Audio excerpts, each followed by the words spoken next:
Salut la famille, j'espère que vous allez bien. Aujourd'hui nous abordons un sujet brûlant qui fait les gros titres sur les réseaux sociaux et tenu toute l'attention. L'affaire Balthazar. Tout le monde en parle, mais peu de gens connaissent vraiment les détails ou comprennent les enjeux de cette affaire complexe. Alors si vous voulez découvrir ce qui se cache derrière ce scandale et comprendre pourquoi Balthazar Engonga est aujourd'hui au centre de cette polémique, restez avec nous jusqu'à la fin de cette vidéo.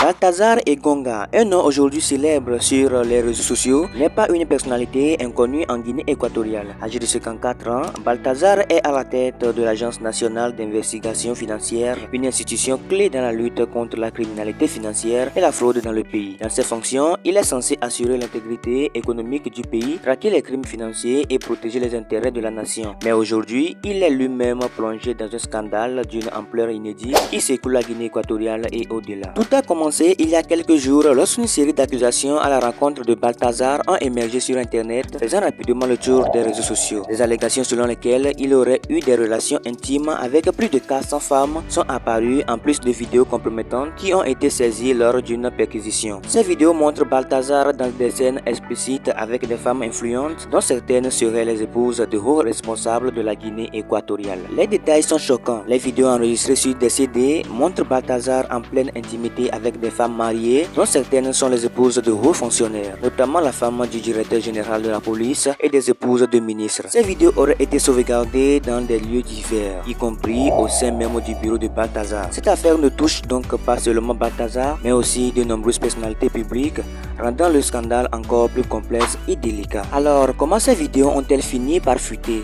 Selon les rumeurs qui circulent, il semblerait que l'auteur de cette fuite soit le propre frère de Balthazar. Ce dernier aurait pris cette décision radicale après avoir découvert que sa propre épouse apparaissait dans l'une de ses vidéos compromettantes. Si cette rumeur est confirmée, cela ajoute un élément de trahison familiale à une affaire déjà profondément troublante, rendant les motivations de cette fuite encore plus intrigantes. Les réseaux sociaux et la population sont en ébullition.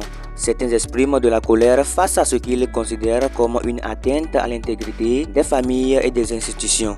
D'autres sont curieux d'en savoir plus sur ce que ce scandale révélera sur les coulisses du pouvoir en Guinée équatoriale. Les opinions se multiplient et de nombreux internautes se demandent si cette affaire ne risque pas de faire tomber d'autres personnalités influentes. La question de la légalité et de la morale dans ce scandale alimente les détails alors que les vidéos continuent de circuler malgré les tentatives de les contenir. La suite de cette affaire reste incertaine. Les autorités pourraient-elles ouvrir une enquête officielle?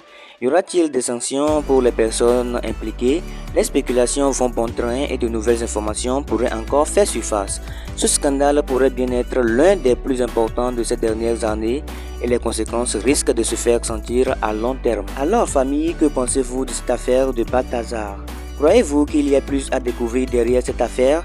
Et que pensez-vous de l'implication des proches dans la diffusion des vidéos?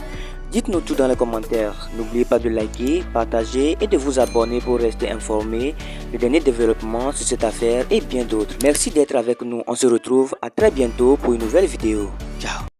Balthazar, El Bazaros, El Bazooka, El Baba. Vous êtes appelé Balthazar. On dit pendant la canne, le gars était à Abidjan. C'est-à-dire que lui, il fait des ravages sur son chemin, il fait des ravages à son passage. Lui, tout ce qui tombe à ses pieds, lui il décale. On dit qu'il était à Abidjan pendant la canne.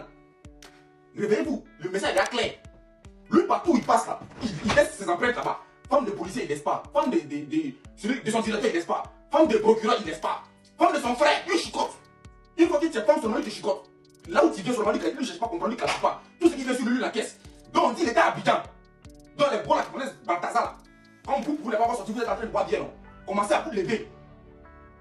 C'est 400 vidéos, hein. Nous on a reçu peut-être 15, on attend encore le reste. On attend, hein. Si vous êtes dedans, commencez à vous déclarer, hein. Balthazar était à Abidjan pendant la carte. Tout Guinée équatoriale, même, on dit qu'il faut 1,5 million. Lui, il est là, Mourou 400. C'est comme si on enlève les femmes, les hommes, les enfants, les dames. Il est là, Mourou tous les pays. Il est là, Mourou tous les pays. Il était à Abidjan. Donc, on va commencer à faire une enquête maintenant. Même pas en enceinte, lui chicote. Au moins, tu chicotes pas, garçon, c'est bon.